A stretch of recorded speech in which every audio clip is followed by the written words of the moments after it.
વાત કરીશું કોસંબાની અંદર જ્યારે આશ્રમ શરૂ કરવામાં આવ્યું છે, આપણું આશ્રમ શરૂ થતાની સાથે જ લોકોને હવે તેની અંદર રાહત મળશે। આપણે જણાવી દઈએ કે જ્યારે સુરતના માંગરોળ તાલુકાના કોસંબા ખાતે અસહાય નિરાધાર લોકો માટે આશાનું એક નવું કિરણ પ્રગટ્યું છે। ધ્રુવ અનાયકા ફાઉન્ડેશન મુંબઈ દ્વારા નિર્મિત અપના ઘરનું આશ્રમનું ભવ્ય ઉદ્ઘાટન કરવામાં આવ્યું છે। પૂર્વ મંત્રી અને સ્થાનિક ધારાસભ્ય ગણપત વસાવાના હસ્તે આ આશ્રમને જનતા માટે ખુલ્લો મુકાયો છે। કોસંબામાં અપના ઘર આશ્રમનું ઉદ્ઘાટન કરવામાં આવ્યું છે।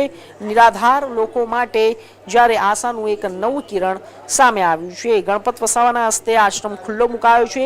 ધ્રુવ અનાયકા ફાઉન્ડેશનની સેવાકીયની આ પહેલ સામે આવી છે। તો સુરતના માંગરોળ તાલુકામાંથી કોસંબા ખાતે અસહાય અને નિરાધાર લોકો માટે જ્યારે ધ્રુવ અનાયકા ફાઉન્ડેશન મુંબઈ નિર્મિત દ્વારા અપના ઘર આશ્રમનું આ ભવ્ય ઉદ્ઘાટન કરવામાં આવ્યું હતું।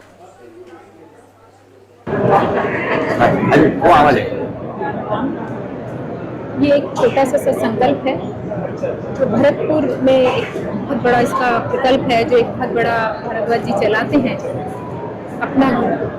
भारद्वाज जी उसके संस्थापक हैं। उन्हीं को देखकर मेरे पिताजी को दीनानाथ गर्ग को ये संकल्प आया कि वो भी एक बनाएं। तो मेरे अपने माँ के गांव में, पिताजी के गांव में उन्होंने एक ये बनाया, जहाँ उसे देखने के बाद ये प्रेरणा आई कि हमें भी बनाना चाहिए, हमें भी ये सेवा का सौभाग्य लेना चाहिए। ऊपर वाले की कृपा से सौभाग्य हमें मिला, तो हम इस कार्य में आ गए हैं। और इसमें इस तरह से कह सकते हैं कि यहाँ जितने भी सड़क पे पड़े हुए, स्टेशन पे पड़े हुए, जो घर से निकले हुए लोग हैं, जिन्हें यहाँ निकाले गए लोग हैं, उनकी सेवा क्या कहते हैं। मित्रों, आप सबने जणावता खूब आनंद थाय छे कि आज आ विस्तारनी अंदर